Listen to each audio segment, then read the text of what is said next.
We're going to finish this at the Bridge of Secrets. Okay, so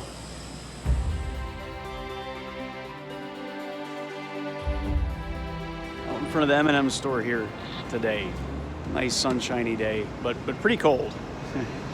All right, let me ask you a syllogism. We're going to walk from M&M Store, which my kids actually enjoy. It's like 3 floors of M&Ms. Here's the syllogism. My kids love chocolate.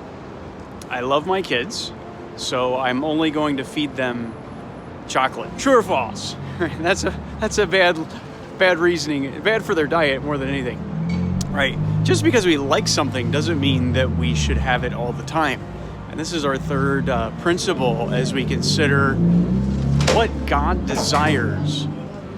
Third principle as we consider what God desires in the different decisions I have to make. Right? There's good, there's better, and best. And that's what we're trying to discern, right? Not just is this right or wrong, but is this what's best? And so we've looked at 2 so far, and we have 5 total. The first 2 were providence. How has God led to this point, right? Man plans his way, but God directs his steps. So we look at our steps. Inclination, number 2. What is the desire God's placed on your heart or my heart? Desire, inclination, right? God gives to us the desires of our heart. As we desire him, he shows us his desires. He makes those clear to us. We're going to finish this at the Bridge of Secrets. Okay, so in our family, this is where we share our secrets. Under this, usually it's water, but right now, construction everywhere. But hey, some tourists here. No doubt sharing secrets, right? But providence, inclination, and I'll share you the secret here. The third one is love. Love. Your love for God and your love for others determines what is excellent. Philippians 1 verses 9 through 11, Paul prays that they would be filled with love. I pray that your love would abound more and more in real knowledge and all discernment. And the result of that was that they would know what is excellent, right? They would be able to test or discern what is excellent. So it's not just what is good, what is excellent. The word test there is used in Luke as he talks about someone testing a yoke of oxen to see whether he's going to keep it or not, like a test drive. There's a lot of cars here that are good. I'm going to test this one to see if it's the one I'm going to use. So if you want to test what's excellent in your life and your choices, then your love needs to grow. What is love, first of all? Well, love is unselfishly giving toward another's well-being with no thought of return. 1 Corinthians 13 is phenomenal on this. It tells us what love looks like. What is loving in this case? Is it patient? Is it kind? Right? Those are the 2 big ones. Then it's not jealous. It's not braggadocious or easily provoked. And so we look at all those different attributes or actions of love and we find out what is best in this situation. And so this is a really helpful one to discern what's excellent in each case.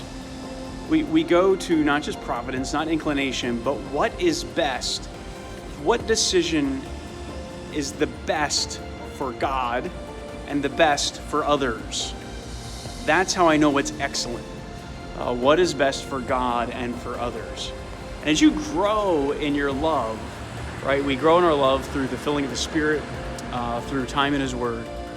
Then we're able to also discern the excellent choice in 2 very good options. Okay? So, just total review, okay? Obey moral absolutes, search Scripture, pray for wisdom, and then you're going to look at these 5 pillars. Providence, how has God led to this point? And I just follow that trajectory. Inclination, what desires has He given to you at this point? And then this so important one that I would not necessarily have thought. Love, what is your love for? What decision most demonstrates a loving, unselfish action toward God and others with no thought of return? All right, I hope that's helpful for you. and that each one of these would be. Of course, this booklet is available on Amazon that goes through all of these in decision making in the will of God, God's desires and life decisions. All right, I'll see you next time. Look, the next principle of advice.